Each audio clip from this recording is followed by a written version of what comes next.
Good afternoon, and welcome back to the Asian Downstream Summit digital event. We're absolutely delighted to have you all here with us today in the second part of today's session. So this afternoon, we're going to be taking a look at addressing the energy transition as well as green and biotechnology. We'll also be delving deeper into topics including how biofuels, hydrogen, and carbon capture technology play into achieving a net zero future for the refining and petrochemicals industry, as well as what challenges persist in making this transition. So, how can refineries leverage existing infrastructure and expertise to lead in green innovation?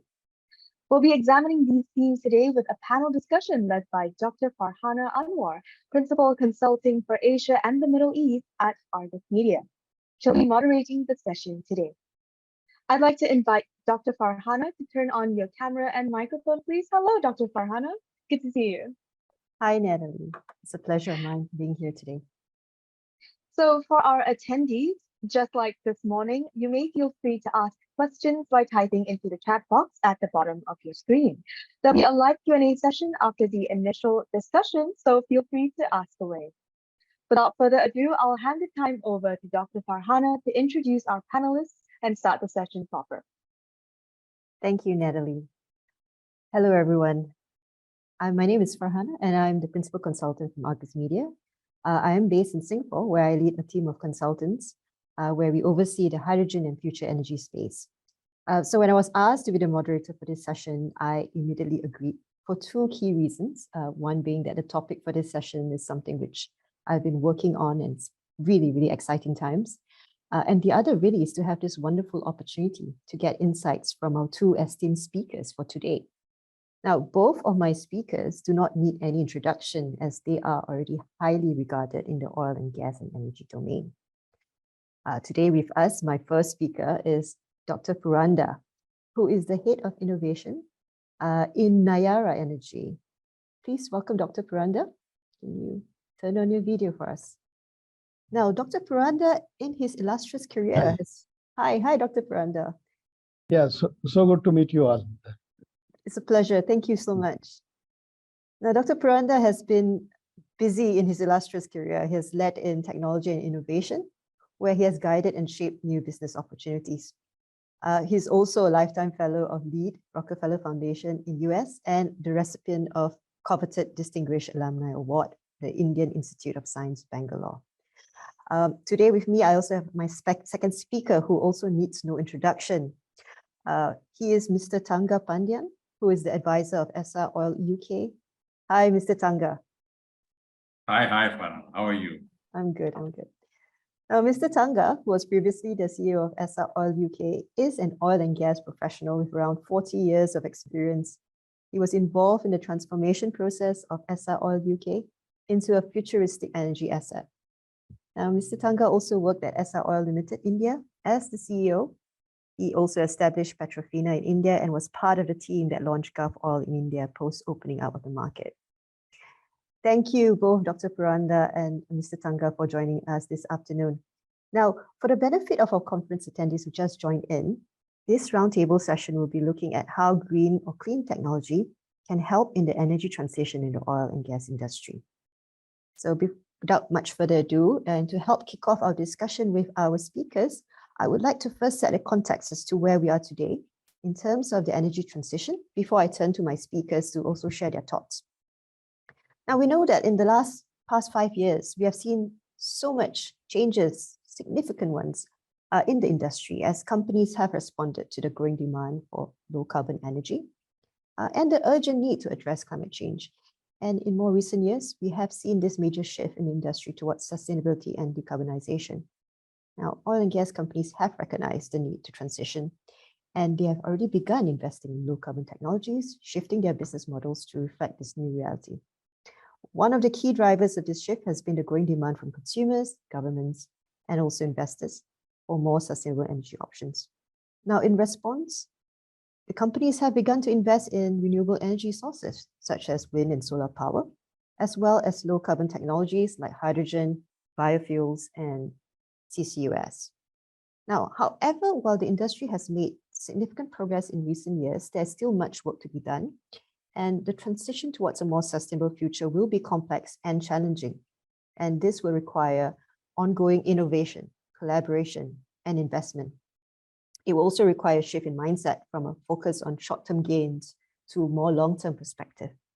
And this is something that companies cannot do alone. And on that note, I would like to ask Dr. Puranda, what are the key challenges and opportunities facing the oil and gas industry today as it navigates this transition? Is it simply making sure that the technologies which are deployed are economically viable and scalable, or is there something more? Thank you, Dr. Farhana. And good afternoon to everybody, as well as good morning to overseas participants who are with us today. See, it's something really very interesting. I mean, it's there is no single answer to this, that okay, how you can really look at this challenge of energy transition, or maybe, if I may be a little more specific, to say that net zero. What happens is something like this, that there are parts to it. First part would be that what is the directional approach that a company should take. Now, the directional approach would be, on the basis of a roadmap, business roadmap that the company has. It would be on the basis of purely on a ESG perspective, that roadmap one can make and, be committed to following it. But at the same time, what also comes in the picture is that when you are talking of such kind of changes, you should also be looking at a technical protocols. There are technical protocols like SBTI, Science-Based Technical Approach, Target Initiative. The other is RE100, or maybe the internal price on carbon. So these could indicate that when and how an organization is going to come to a kind of a break-even point if they follow a certain initiative. So that is as long as one is talking about a decision-making kind of a more of an administrative or a business kind of an approach. Now, the other part is, how do you execute it? Now, when it comes to execution, there are again different kind of challenges. Like, for example, one needs to be talking about decarbonizing, various things. Now, when I say various things, for refining or an oil and gas, what are those various things? It could be generation of energy. They may have their own independent generation of energy source. They may, there would be a lot of these process emissions coming out. And finally, there is nothing but hydrogen emissions coming out of hydrogen. So these are the typical brackets. Now, each bracket has to be looked at. So when you look at that, talk about the energy part of it, what happens is that it is a combination of not only the technology that one is talking about, and I think technology has matured a lot. What needs to be looked at is a combination of technology along with the policy and the initiatives, various initiatives which are prevailing in that particular geography, and how best one can do that. So that's one side. On the process side, it is again the very typical things like energy efficiencies and the process efficiency enhancements, and all those things come in the picture. But what also comes in the picture is a derivative of this thought process of CCUS. See, CCUS, just to give you an idea, it is something like this, that if the power is slotted, cost of power is slotted at something like 4 cents a kilowatt, the carbon capture would typically cost about $50 a ton. These are just typical numbers. I wouldn't say that they are sacrosanct numbers. Now add to that the transportation cost, which could be somewhere around $15 a ton. And then comes the storage cost. If it is onshore, maybe around $4 to $6. If it is offshore, add another $10.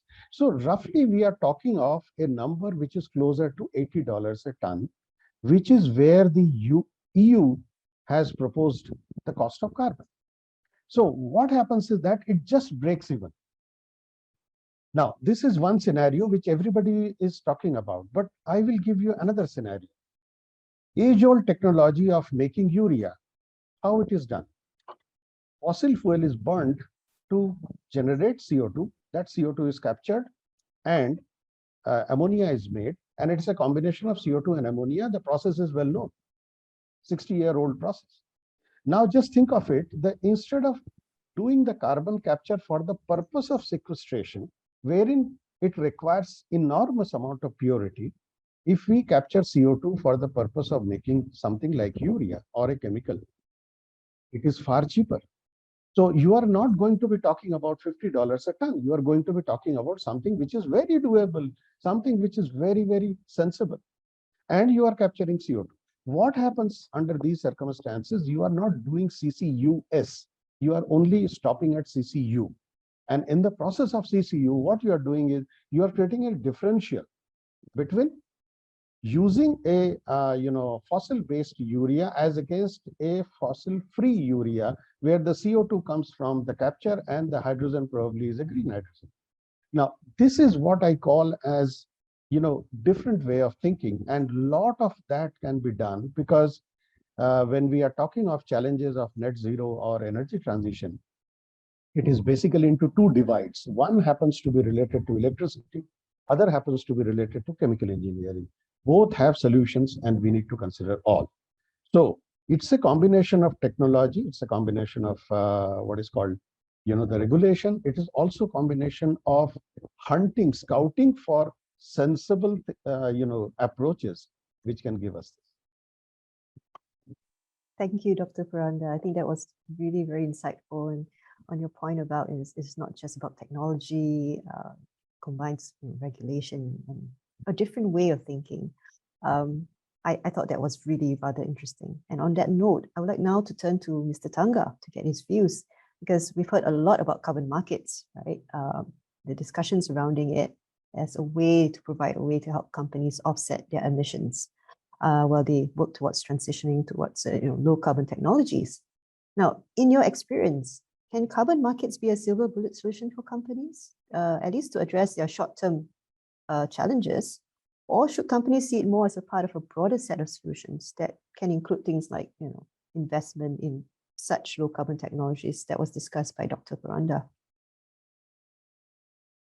You're absolutely right, Dr. Farana. I think you're hit the nail on it. Said it's definitely not the silver bullet, and like Dr. Puranda rightly mentioned, there are a bouquet of opportunities, bouquet of things which the refinery or the petrochemical complex can do to march towards the net zero situation. And particularly now, the challenges become much more broader because the refining margins have really come down to the normal refining times, or even I would say below the normal time refining periods. Carbon, I'll start with carbon because that's something which everybody is talking, be it the governments, be it the industry. It needs a very clear pathway. Carbon capture, fine, as Dr. Puranda rightly brought out, there is a cost involved in that. But to make the refineries or make the petrochemical complex invest in that, what is the incentive? In certain geographies like Europe, UK, there is a very clear carbon market. There is a carbon penalty for emission beyond the limits that are put in place, which keeps coming down year after year. And today the carbon pricing is very close to, incidentally, very close to the numbers which Puranda indicated for the carbon capture and sequestry. Currently, it's around $75 to $80 a ton is the carbon ticket cost. But having said that, there is no one solution for any sort of a complex. It depends on the complex, depends on the facilities which are nearby, be it the sequestering complex or the cavern if it is close by. Depends on the availability of the natural gas to convert into hydrogen, if it is a blue hydrogen project, and if it's a green hydrogen project, it has its own complexities on the natural renewable electricity that's going to be made available to the complex. So that's only one part of it. Again, inside the refinery, you have complexities putting a hydrogen in place of natural gas in a furnace is, I would say, in relative terms, easy. Whereas when you're going to capture carbon from a cracker, is going to be a very expensive and complex process. So it has to be location specific, it has to be complex specific. So carbon is one of the routes, yes, but there are other routes which are definitely available. The other one is the bio blending of products. Again, Europe has taken a, I would say, a good sort of a journey. And I think parts of US are already there, but we don't see it happening in other parts of the world. So bio blending helps, be it ethanol in gasoline, be it biodiesel, which can be, again, either the UCOME, which is used cooking oil, methyl ester, or the HVO, depending on what's going to be the economics of production and blending. And last but not the least, like Purandar rightly brought out, the carbon that is captured can be converted into products which can be again used in the refining complex. There are technologies available to convert the carbon captured into methanol, which can actually replace ethanol in the gasoline blending. And that actually gives you some relief between the fight for food versus fuel, sort of a political statement. But all these, unfortunately, or compulsorily need regulations in place. They also need the government support in place because it needs to lead the conversion and it needs to incentivize the industry or make the industry understand that in the long term, this is going to be beneficial for you. The carbon trading platforms, the carbon emission limitations, the carbon ticket availability, same way bio-ticket, trading platforms and norms, they all need to be put in place. So it's basically a bouquet of opportunities and products available, supported by the industry and the regulations. Thank you, Mr. Tanga. I think that your last point there was a very interesting and insightful point, especially in terms of where beyond just the industry players, how the government and regulation can actually come in play to support the transition towards our net zero targets. Interestingly, as you mentioned, some countries, like even in the US, last year, they announced the Inflation Reduction Act, which actually, in a way incentivized producers to reduce their emissions. So things like even like ATR and SMR, there's a different level of the tax credit incentives that are being provided. So this is something which is rather interesting in terms of the ecosystem right now, how even from the supply side of things, there are policies coming out into play. What are your thoughts in terms of such a policy and whether it could also be applicable to other geographies as well? Absolutely.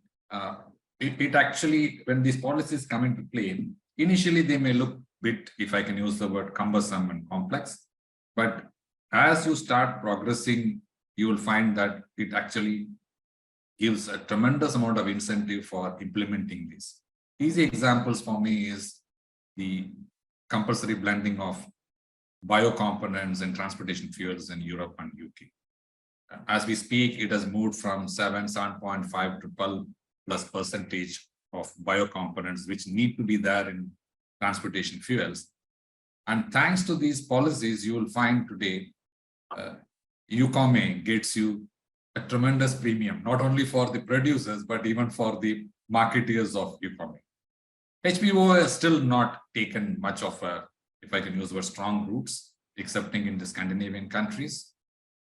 But I'm sure as the policy gets more mature, it will incentivize the producers as well as the users. On top of that, I find that particularly when you talk about SAF, where there seems to be a good amount of, if I can use the word, interest from the customers themselves, because when you offer them that this is an airline which is going to be using SAF, and are you willing to put that extra money on the table for a green travel, you are finding there is an increased number of customer awareness to say that, okay, no, I want to move in that sort of a direction. So while initially the government needs to step in to incentivize, as you run, you will find that these incentives are not anymore needed because the market matures to take it in. What you can see in solar or wind power today. I think initially when they came in, it needed the incentives and the support, but today they are on their own. So they are able to absolutely not only sustain, but flourish on their own. Indeed, yes. The solar is a good example of how at the start there was a need to actually support the market before it actually matured. And that is actually very interesting to see that now we're in that somewhat in that similar stage in terms of where we see, where the hydrogen, biofuels, carbon capture, and all these various things that's happening. I would like to now circle back to Dr. Puranda. I think you mentioned about how the carbon that is captured can be converted into products, such as your synthetic fuels like methanol and all that. You also mentioned about, it's not to the extent of, the different levels of carbon captured that's being, whether it's like 95% or the various percentage of carbon that's captured. It's important to also note, at the end of the day, what will you do with that carbon? Is it going to be sequestered? Do you stop at the part of, capturing it and turning into a product? Perhaps you can share a little bit more in terms of, what are the technology considerations that companies have to be aware of when making that kind of decision between wanting to go into, using that carbon to be sequestered versus something which you can be turned into a product instead. Yeah, Dr. Farana, that is where the point is all about. See, the point is it's fact of life that we need to reduce the carbon in the atmosphere, and we need to reduce production of carbon as emission of carbon as well. The point here comes is that it's not all that grim a scenario that if we go about CCUS or if we try to do an energy transition or try to attempt net zero, it is going to be really difficult or it's going to be really challenging. The point here is that as Tanga mentioned, it happens over a period of time. It's the maturity of the entire socio-economic system. As we get along the particular path over a period of time, certain cost which initially was, quite prohibitive, that starts becoming something which is possible and which is acceptable because the entire, what I would say, if I may use the word ecosystem, evolves around that. So it is just that way. So what happens therefore is that one has to make a start. Now to make a start, if you jump directly onto something like a very vanilla case of CCUS, it is going to be reasonably challenging as on today. I'm not saying that you shouldn't do that, but the point is that it is challenging. That's the point. Whereas there are easier ways out.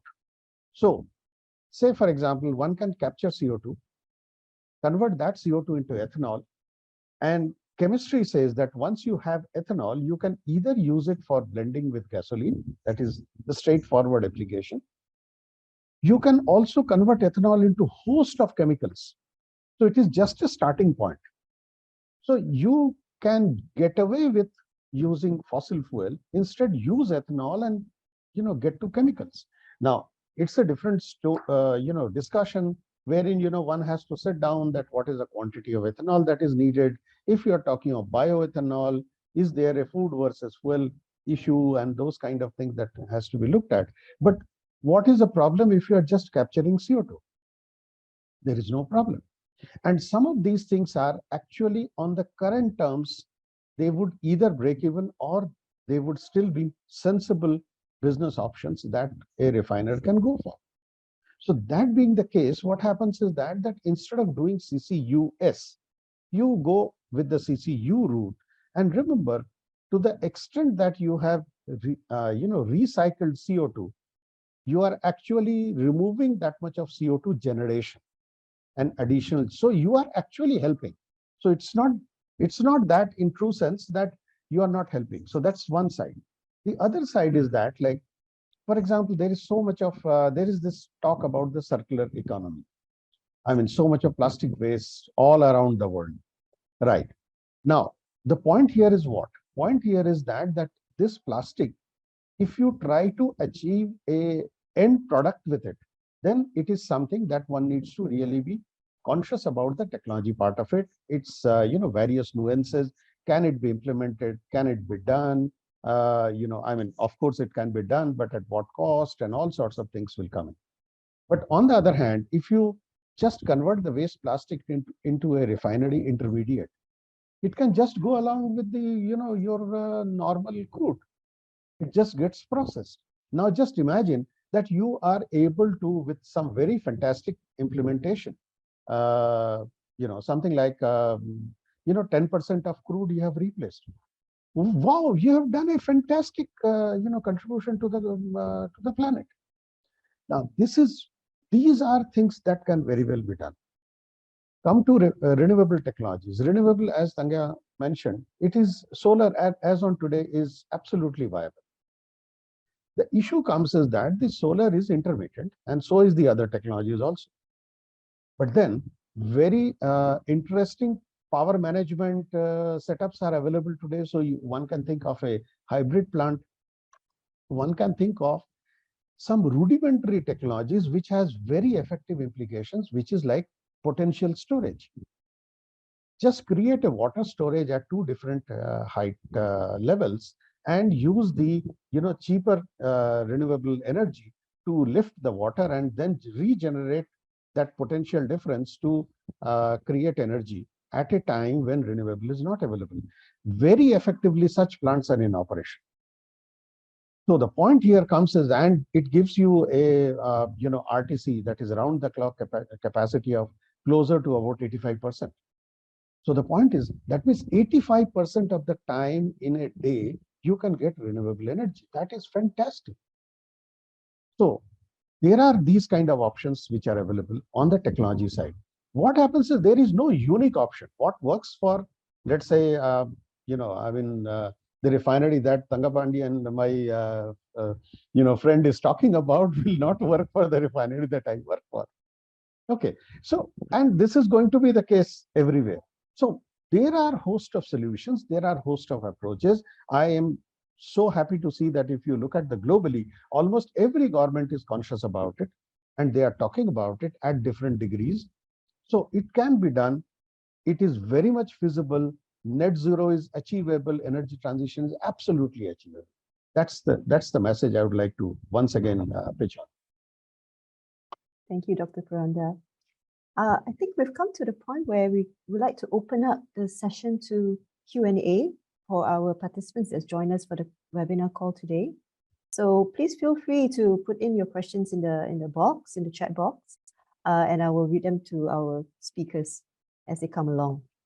While we wait for those questions, I do have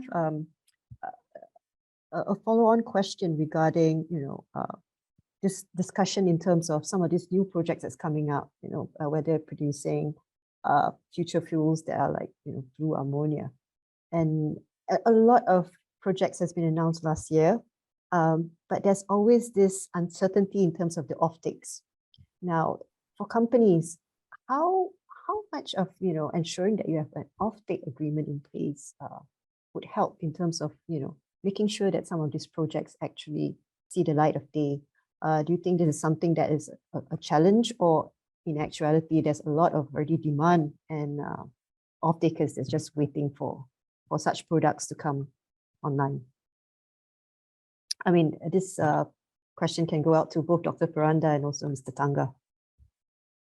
Like Puranda rightly mentioned, the certain geographies have moved so fast and ahead. There is actually demand for these products. And also you will find quite a few of these projects come in complexes which are either inside the refining complex or very close to the refining complex.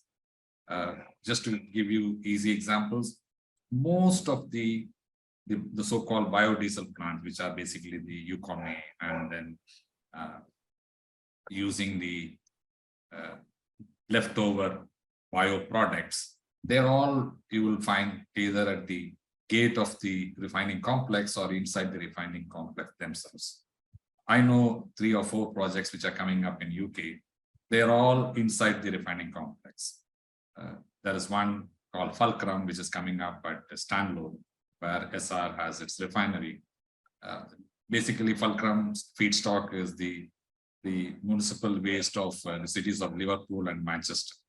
So they basically bring in the municipal waste from these 2 major cities, convert this into synthetic crude, which then gets converted into SAF. And the SAF is then pumped into the refining complex, which blends its refinery jet along with the SAF, and it is actually taken by pipeline to Manchester Airport. So you will find in mature market, when I say mature, I'm using it in the relative terms, there is already a huge demand. And it's actually the other way around. When the customers are turning back to ask you, guys, when are you going to supply me, sort of thing. In the other markets, again, whatever little I see is that there has been a lot of, if I can use the word, interest from the customers, but you find that the regulatory mechanisms are still not yet in place to provide the incentives for the producer as well as the refinery to push it in a big way. Like for me, I have been seeing biodiesel plants in India for the last almost 15 plus years. And there are seasons when you will find the biodiesel is actually supplied as 100% fuel into the engines, where people buy it because it is cheaper during these seasons when the crude prices are pretty high, when the product prices have crossed a threshold limit. Unfortunately, this has not really gone to the next levels. In my opinion, it should have gone to at least 2-3 levels higher, because you are just in the base level of biodiesel production from the animal waste and what you call food waste. It could have gone many steps higher had that been regulatory incentive and support. And there are markets which just need that small catalyst to say that, guys, now run. So that's again depends on the market, depends on the mandates. But ethanol is doing exceedingly well in India, again, thanks to the government support and mandate. Ethanol has taken a long stride in Indian markets. Over to you, Pramod. Yeah, I mean, I think you covered it very nicely. See, what happens is, this is where the entire thing comes, that I was coining a word called ecosystem, which is a combination of the policy, the combination of technology, the societal, maturity that society feels that can be done, and a lot of other things.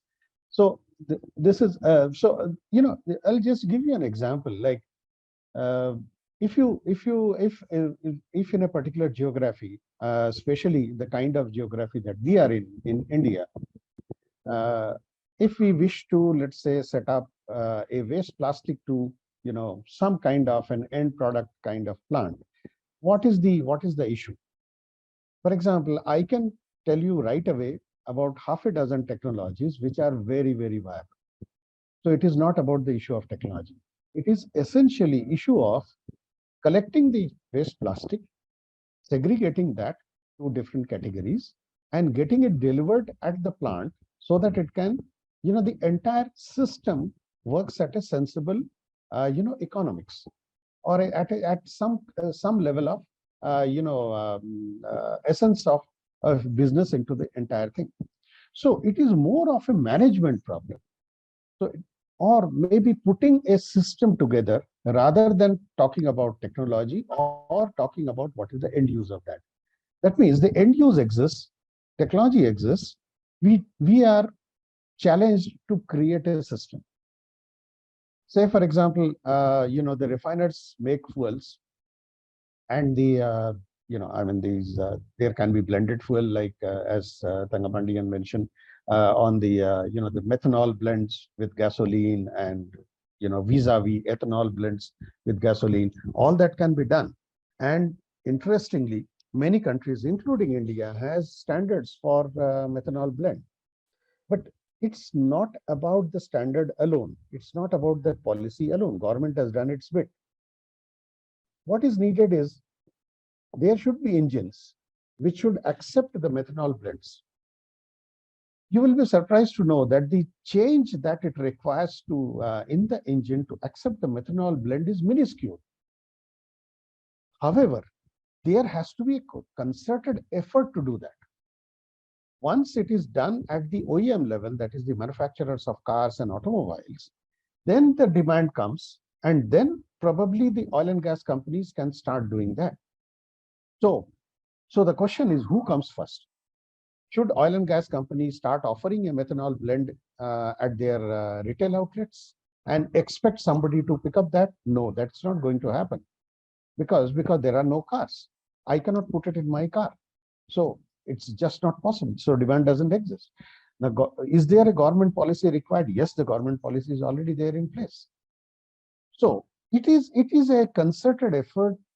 That is what the whole crux of the situation is, that it has to be an ecosystem which needs to be developed, wherein every entity has a role to play.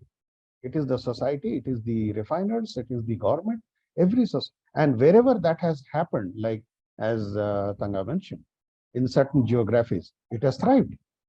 And so is going to happen in other geographies as well. So I think that's going to happen. It's only that it's a matter of time. Thank you, Dr. Puranda. We have some questions from the participants. There's one where the participant asks, what is the role that hydrogen, CCUS, and biofuels play in achieving a net zero future for the refining and petrochemical industry? Just wondering whether, because hydrogen has always been bounced around a lot, and wanted to just check in terms of your views, is this something, hydrogen is more of a longer term sort of solution, whereas, in the interim, you have your synthetic fuels like biofuels and all that to get to our net zero future? Perhaps this one we can pose to both Dr. Puranda and Mr. Tanga. Yeah, sure. Hydrogen basically is like Puranda was mentioning, it needs a huge investment, and there is going to be a time lag before you start the project, and then the maturity of the project comes into play. 3-4 years minimum if you are looking at a decent sized say blue hydrogen project. I'm not even going into the green hydrogen. Green hydrogen means it's going to be very, very, very long term sort of a thing. But before you really go to that extreme, like Puranda loves to say this, you're not looking at 100% capture of carbon and then reduction of that. You can start making steps, and these steps are easily doable from the biofuel lane, because these are all technologies are available. These can be implemented at minimum cost. I mean, converting used cooking oil into UCOME doesn't need any massive sort of an investment. This can be small plants which come up in the geographies where you have a collection center where you are able to put it in place and then roll it. So these steps can start simultaneously. You have the short terms, which are basically the biofuel play. Then you have the medium long term, which can come into play with the hydrogen, again, blue and green as you move forward. So in my opinion, all have a role to play. One or a couple of them can come into play in the short term, gives you little relief. People realize, the society realizes that the industry is serious.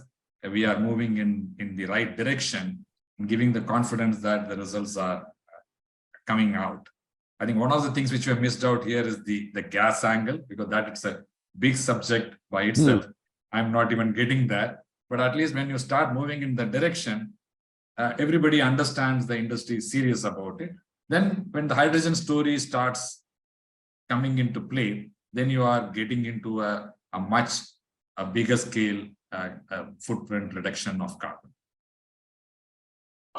Actually, I'll just add to Tanga. What happens is with a wonder molecule like hydrogen, is that it can be looked at as a fuel. It can also be looked at as a feedstock. Now, when you look at as a fuel, one has to really do the energy balance and similarly the cost of that to understand that if you are generating hydrogen using some process, and in the process, in the entire entirety of it, you have spent more energy and then going to use hydrogen again as a fuel, it is not really sensible unless there is a strong cost economics which supports it. Like some time back I was mentioning about the renewable cost of renewable at a very high RTC, just because that renewable is the cost economics is working out, so it is sensible. So like that, so that is one very pure business angle. The other side of it is that use as a feedstock. Now, before we go to feedstock, there is the one needs to understand what is the real reason behind it. We are talking of emissions, that is one. We are also talking of what I can say reducing the pollutants. Now, when we look at these two angles, that is the pollutants versus emissions, they are actually slightly different. CO2 is a great massive emitter, emission component, but actually it is not it's not a pollutant, right? CO2 does no harm. It only changes the climate. It makes your life difficult in a particular geography. Agreed. But it does not kill you. On the other hand, carbon monoxide, which is a pollutant, kills you. So there is a difference. Emission should not be confused with pollution. They are different. Of course, there is an overlap also. So now, with hydrogen, what happens? You are reducing emission. You are also reducing the pollution, especially when you are talking of transport applications, because you are reducing the tailpipe emissions. So it has to be looked at in that balance that, okay, where you are going and what is the overall in the entirety, what is the whole picture. If the picture supports things like hydrogen as a fuel, fantastic. Yes, it will help. If it doesn't, then it is not really a pathway. Whereas now look at the other side of it, hydrogen as a feedstock. Now, hydrogen as a feedstock, there are a lot of applications of that. Refiners use it, steel plants use it, and there are a lot of other applications where coke or coal is used. So instead of coke and coal, you can use hydrogen. That is going to reduce emission. So the point is that here, that if you are able to create an entire infrastructure around hydrogen at a sensible business level, then it is fantastic, because you are addressing two birds with one stone. You are taking care of emissions, you are taking care of pollution as well. So this is the larger question. Now, without getting into this, the enormity of the entire, concept, the refiners can always be looking at, immediate solutions wherein, they can look at, what are the best ways of getting hydrogen, sensible ways of getting hydrogen, and as a feedstock as well as a form of energy. Thank you, Dr. Pranda and Mr. Tanga. Interestingly, there is a question that came from the audience asking about the coal, looking at India as an example, where the country is heavily dependent on coal for plants and other fuel sources. How is the country and sector moving to other green fuels from this? And how feasible is this shift? Maybe Dr. Puranda, you have any additional comments to add to that question? Yeah, coal to shift to a different perspective. Yes, again, see, it is to my understanding, it is something like this, that when we are talking of energy transition, we are also have to keep it in mind that this entire journey needs to remain very equitable to the entire society, because almost everybody has a need or I would say, a demand for a form of energy to grow, and the governance has a responsibility to offer that form of energy. In any geography, that is primary, because that is related to the existence of that geography. So the point here comes is that given the situation, yes, what is to be done? certainly the coal needs to be, the generic answer is that yes, coal needs to be, looked at, to be replaced with other, sources of energy or other mechanisms. But at the same time, it has to be also looked at that India especially is as a country wherein the per capita consumption of energy is the least, one of the least, if I may say so. So that being the case, it also has to be looked at in that equitable sense. And that is more of a social dimension of energy that has to be kept in mind. So, and if I look at the transition that is slowly happening in this country, definitely it is progressing towards more and more greener scenario. I mean, the coal percentage in the overall energy generation is slowly coming down. And this is very, very interesting, because some time back, I mean, there was a situation wherein, if you take grid electricity to charge your electric vehicle, because the coal percentage in the grid electricity was higher, it was actually, I mean, the numbers were coming just the opposite. That means you are actually creating more pollution if you use, not pollution, emission, if you use electric vehicle in this country as compared to use a fossil fuel vehicle. But that equation is now almost breaking even. And that is fantastic. Full credits to the government, full credits to the, the entire system, which is taking it there. And I'm so happy because I'm seeing through this changes that is happening in this country. Indeed. I think the whole point about, the grid emissions factor, the source of the energy that's going to the grid is actually very important, and often more than not, people discuss without having that in mind. That was really a wonderful insight to that question. I think I can, based on the time, we can probably take one or two more. There's a question that came out looking at a large portion of the refining and oil and gas operations are in parts of the world where carbon emission is not strictly regulated, such as in Europe, as Mr. Tanga mentioned. There's not much incentive for these sites to make much effort to transition to cleaner energy. In your opinion, how can the new energy transition for these areas be expedited? Realistically, as the impact of climate change is getting significant globally. That's the question from the panelists. Mr. Tanga, do you have any views on this? Yeah, I think it's a pretty good question, because if one part of the world is very focused and the other part of the world says, no, I'm not going to be bothered, end of the day, it's going to impact the world in absolute terms. So the whole, all the geographies have to work together.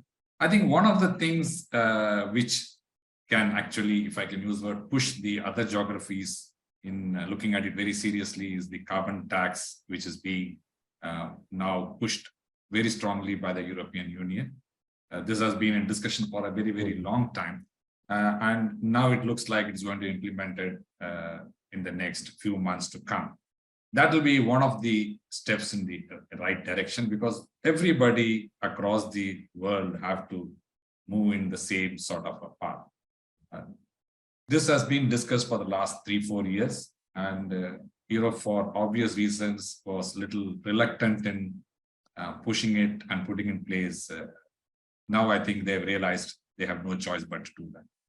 I think carbon trading, carbon tax regime, or carbon penalties have to be brought in by every geography if we really want to see a sensible reduction in the carbon emissions. It's no point just some geographies do it and other geographies are not worried about that.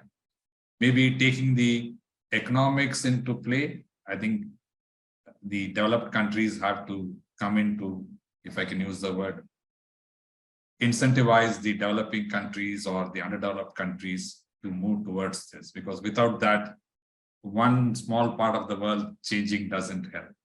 It's a pretty good and obvious question, and I think things are moving in that direction. I think carbon penalties for imports from non-carbon sensitive regions are going to be penalized heavily in Europe shortly. Thank you, Mr. Tanga. We have one last question in view of the time that we have. Just reading this out from the participant. Given the cost benefit of producing and using hydrogen as a fuel, how far off do you think we are realizing a practical solution vis-a-vis other traditional fuel types? I can take it because take it in a sense Go ahead, in a go very ahead, short yeah. manner, but technologically Purandar is right, man. I think this is a very interesting question because again, you will find like in UK, the UK government and European governments are so focused on this. They not only are willing to balance the pricing for hydrogen in place of natural gas, they actually put on the table money to support you to even change your hardware. I mean, as we speak, the Stanlow refining complex has brought a new furnace, which will be connected in the next few months, which will be able to use hydrogen as a fuel in place of natural gas. So you actually put the natural gas to produce hydrogen where the carbon is actually captured and sequestered at the point of production and use the hydrogen to fire your furnace. I think this is easily achievable because you have a hydrogen producing complex inside your refining complex, as well as you are able to have a hardware which is able to use this hydrogen. So this is a quick, if I can use the word, changeover of fuel, which is feasible. Other than this, I think I will leave it to Purandar because he's an expert on the technology part of the story. Well, I think Tanga, you have actually given the real perspective of this because that's truly an example that as to how one can go about it. The only other thing that is left out is that okay, use hydrogen. I mean, how best hydrogen can be utilized as a transport fuel, and that is where I guess a lot of developments are happening in the domain of fuel cells. There is also very interesting development which especially the marine sector is doing, that is converting to ammonia as a fuel. Ammonia, in all, technical term is the greatest carrier of hydrogen. So if an ammonia, very much can work as a fuel. Point comes is that this is at the initial stages today, but then there are certain, large international ship liners. They have taken a call saying that they would like to completely shift onto ammonia as a fuel, and ammonia can be made as green ammonia. So those are different kind of, I mean, it's a liquid fuel, so one can understand that it's so easy to carry. Just imagine that one has to have an IC engine or anything of a similar nature which can take care of ammonia. So those are different routes that are possible. Now the point comes is that will electrification take over in the transport domain more than liquid fuel? That is a very, very difficult question to answer. The reason is, it is very simple. When the first Ford T model came out 100 years ago, electric motors did exist and electric vehicles did exist. It is there in the history. So what made IC engine to take over, electric driven vehicles? That is nothing but the ecosystem. And that ecosystem has turned around. That is why the Tesla is so famous.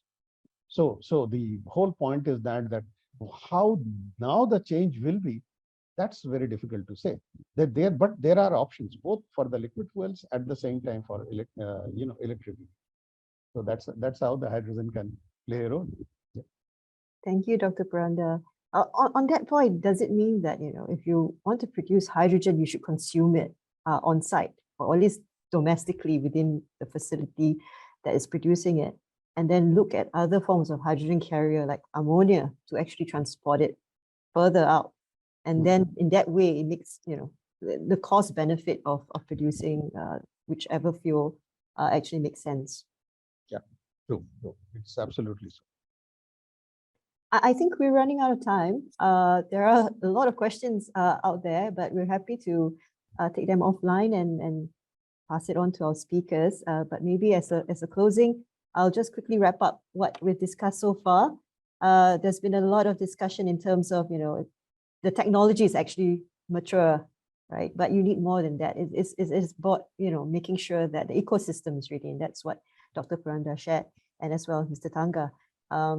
And a lot of this requires not only, in terms of policies like regulations like carbon price, carbon border tax adjustment, but also incentives, right? Subsidies that, various geographies would need to actually look deeper into to support the producers as well. There was also discussion in terms of, looking at whether it actually makes sense to capture carbon and sequester, or should we stop just at the point of, putting it into a different product, say synthetic fuels. And I think we also discussed a lot in terms of looking at, what are the steps to get us into the longer term, like for instance, hydrogen might be a consideration for the longer term, and in between there could be other like biofuels or methanol, ammonia as other options as well. I think today has been really, really most colorful and insightful discussion that I've had with Dr. Puranda and Mr. Tanga. I'm really honored to have had this opportunity to talk about this topic. I would like to thank both my speakers, Dr. Puranda and Mr. Tanga, for their time, and also to our participants for their questions. Before we end, I would like to hand over to Natalie. Thank you, Right, Farhan. so thank you very much. As Dr. Farhana has said, unfortunately, that's all the time that we have right now. And we have come to the end of today's ADS Digital session. So once more, a huge thank you to our speakers for their time and for the very informative Q&A session. It's been a genuine pleasure getting to know your insights and opinions with regards to today's topic. And thank you as well to our attendees for your time and for sending in your questions. So if you have any other questions that perhaps we couldn't answer today, do write in to us directly and we'll be sure to connect you with the relevant speaker. So once more, our moderator, Dr. Farhana, as well as our speakers, Dr. Purander and Mr. Tanga, thank you all for such a great session. Ladies and gentlemen, if you enjoyed today's session, you'll want to register for the next one taking place in August. So that'll be focusing on themes of AI and automation, ESG projects, as well as maintenance and OpEx. We're also gearing up for the big physical events, the Asian Downstream Summit and Asian Refining Technology Conference, held in partnership with the Singapore International Energy Week. This will be taking place in October in Singapore. And to find out more, visit asiandownstreaminsights.com. So that's all for today. Thank you all once more for your time, and we will see you in August.